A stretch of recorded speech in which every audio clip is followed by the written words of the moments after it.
Simula sa pinakaunang yugto ng kabanata at malagim na kasaysayan sa ating bayan.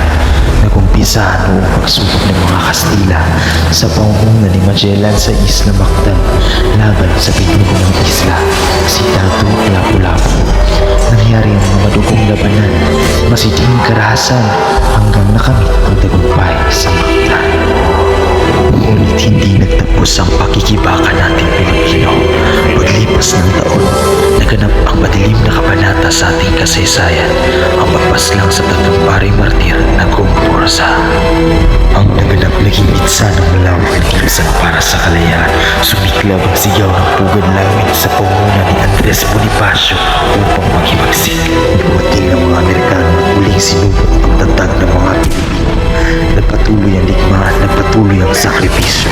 Hanggang sumiklab ang ikalawang digmaan. Muli, ang mga Pilipino ay lumaban para sa kalayaan. Sa bawat pagsubok at sakripisyo, ang ating bayan ay nagpatuloy na manitig. At sa wakas, natamo natin ang pinakahihintay na kalayaan. Ang ating bayan ay nagtagumpay at ang mga Pilipino ay muli nagkaroon ng kapayapaan. Ang mga alaala ng ating mga bayani ay mananatiling buhay sa ating mga puso at isipan, inspirasyon para sa bawat henerasyon. Sa bawat hakbang ng ating kasaysayan, ang diwa ng pagiging malaya at ang pagmamahal sa sariling bayan ang naging gabay. Ito ang kwento ng ating lahi. Ito ang kwento ng ating tagumpay.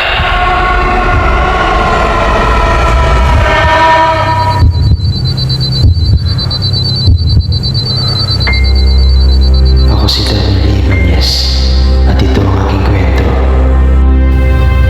Bata pa lang ako, mahilig na ako magbasa ng mga libro at aklat na isinulat sa ating bayani na si Jose Rizal patungkol sa kanyang buhay at mga naging kasaysayan sa ating bayan. Dito itutuloy ang aking kwento. Welcome to the Pambansang Museum ng Pilipinas, the National Museum of the Philippines. It is located in the heart of Cebu City in the historic Plaza Independencia near Fort San Pedro. The National Museum of the Philippines in Cebu features exhibitions that capture the Cebuano spirit and heritage, including the island's rich and diverse biodiversity, geology, archaeological treasures, art, and ethnographic and maritime traditions. The new museum also hosts a special exhibition featuring artworks from the Philippine Center in New York and will soon feature artworks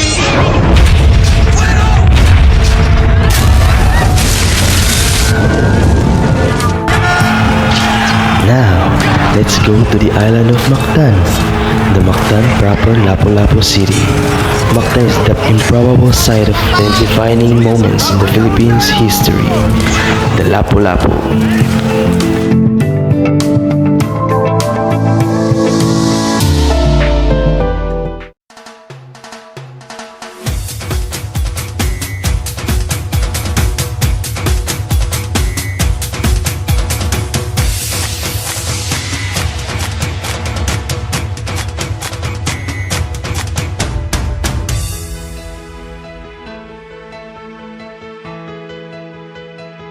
I love Cebu.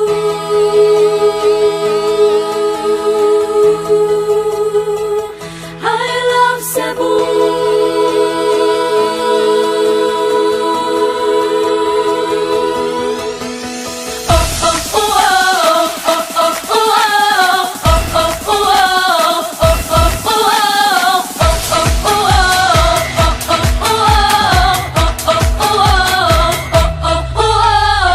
Daw paraiso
Bini-bini!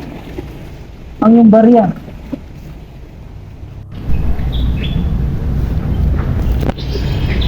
Ganda ng larawan.